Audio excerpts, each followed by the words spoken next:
All right, so I want to catch y'all during a walk here. Basically, man, I had a really interesting revelation yesterday about what it takes to go from being a noob,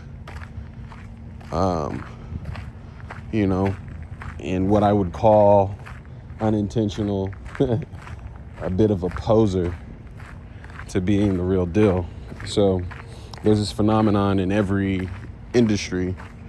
There's noobs in every industry first, and there's nothing wrong with being new. It's just a condition. It's something that has to happen when you're new. It's just part of the game. And I've accepted that and understand that, but there's levels, and my job is to get to the next level at an appropriate time, but also a condensed time, so that I can up level myself and be useful through example of what it looks like to put in the necessary work and get better results because of it. So in the context of this AI stuff, AI dev world, that means being brand new and being 8 months in, I'm realizing at this point, oh, okay, there's definitely levels to this, and I've definitely had not just the hallucination, but more so the error loops inside of Cursor. So during my first contract, I noticed quickly that I didn't know exactly how the automation was to work, the thing I was building. So if you don't know, if you're new to this channel, if this is the first time you're watching me, I've been in AI for 8 months, and within the first 6 months, I was able to land a contract with a company, Array, fintech company, and they brought me in to build this one project. I was able to do it in 2 months, and then they were like, all right, thank you, appreciate you, you're done. So, and that's not to complain, that's just factual. So what I learned during that process was, first they hired me as a product consultant, and the job that I got was for a staff engineer. I was able to blow through my test with flying colors because of my command of various AI tools. And they were so impressed. They did not believe I was a real person at first. They thought I was a bot, is what they told me, because I finished everything so fast. And it wasn't me, it was the tools. I was just in high command of the tools and able to use them to my advantage.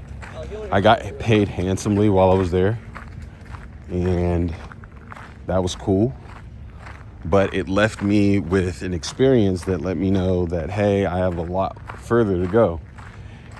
So they bring me in, they say, hey, this is what we want, written in plain English. I had to build this thing in an industry that I have no clue about, so the context was definitely strange and off for me. And so it took me a little while to get my bearings on, okay, what exactly are we doing here and why? Once I was able to succeed in that, I went on to say, okay, let me build something. And so within the first 30 days, I had an MVP built and ready to go, ready to test. And this is me and one manager interfacing inside of a Slack group. So it was me and the manager, and then I was interfacing in the Slack group with the CTO, who was the co-founder, and the CEO, which is the other co-founder. And my actual manager was the CEO of the company. This is a $1 billion revenue company, and I'm interfacing directly with the CEO as the new AI guy. So that was kind of cool. Anyways, the context was minimized. I was told things like, hey, you got to go build this on your own. You don't need any support from anybody. You should be able to do it from top to bottom. And eventually I ended up getting to where I needed to be on understanding what I was building, how it should be built, the stack to use, etc. Long story short, this is before I was using like Claude Code had like the planning mode, or Taskmaster was useful for me, or any of that stuff.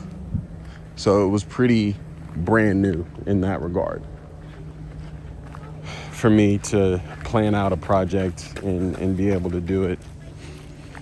So again, 6 months in. So I built the tool, got the MVP working, and during that, it was Cursor and I was debugging. 90% of my day was spent debugging things inside of Cursor using the agent. Again, before Claude Code was useful for me. This is when it was still in the terminal and just direct API costs, which I spent hundreds of dollars on it at that time before it was connected to plans. And inside of Cursor, I kept getting these error loops over and over and over and over and over. Didn't know what I was doing. It was building things. Code was getting messy and sloppy, obviously. And it was just turning into this big ass project that I didn't want to really, I was over it. I was tired of it. It was hard. It was annoying. There was no support. I was getting stuck. But eventually, I ended up getting it. And I say all that to say this. That was the first time I really recognized and understood that if you can't read your code, if you can't go in and troubleshoot your own files that are being created, if it all looks like gibberish, which it did at the time. I mean, I was brand new, no coding experience at all, again. It's really hard for you to fix it. And even more importantly, when you're using these tools to go faster and build things better, if you have no definition of what better is, if you have no definition of what bad code looks like, how would you know? You wouldn't. So a big piece of what I'm doing now, after meeting with a friend of mine who's got tons of experience, super educated. He's one of those guys who's thinking about getting like a PhD in math and applied computer science and some other stuff that I don't even really understand. But he's telling me to go learn a language. So he didn't tell me which one. He said, there's some that are, I forget the word he used, but he said something about like dynamic versus input heavy or traditional of sorts. And I'll have to get the exact wording from him. But essentially, there's certain type that is better for AI, and there's certain type that is more likely to be left behind as AI evolves. And so he gave me that list, and I have that list. So I'm about to learn either Next.js or just TypeScript. So I got to kind of look and see which one of those I want to attack first. But it's learning a computer language, from what he's telling me, is like the next step if I'm going from 0 to 1 and taking this stuff seriously. I've got 80 different projects in my repo now, and another 20 or so in my organized AI community repo. And so the projects and the ideas are plentiful.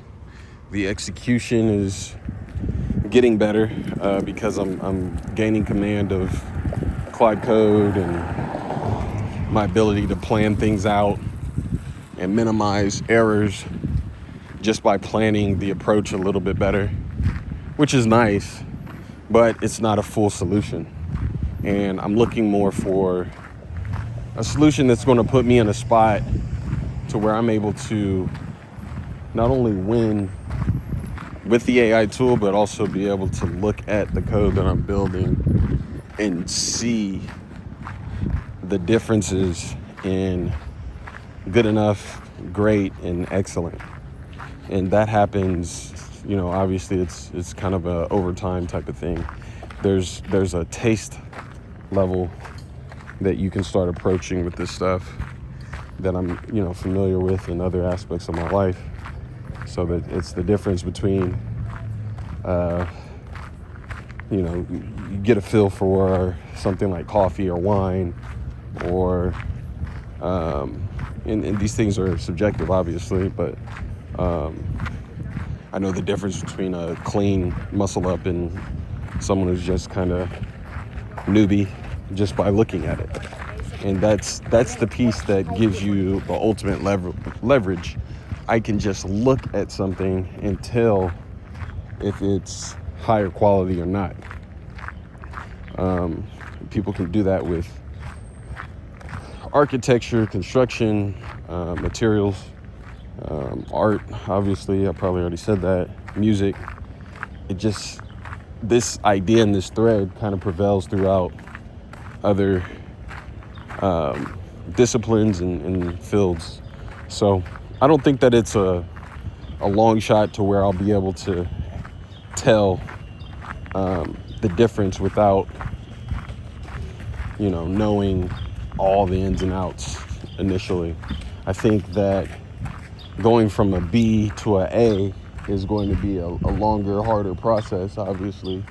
But just me getting from like a D to a C or a B isn't going to take very long, being that I do this every day.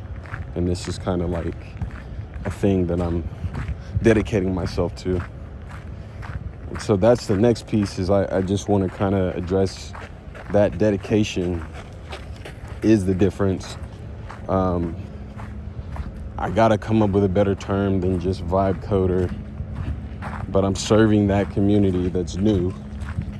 And I feel personally responsible to show people how to be a newbie in a way that's, more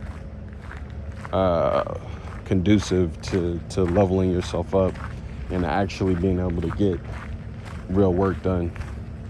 And people dunk on newbies all the time. It's like a thing that some folks like to do.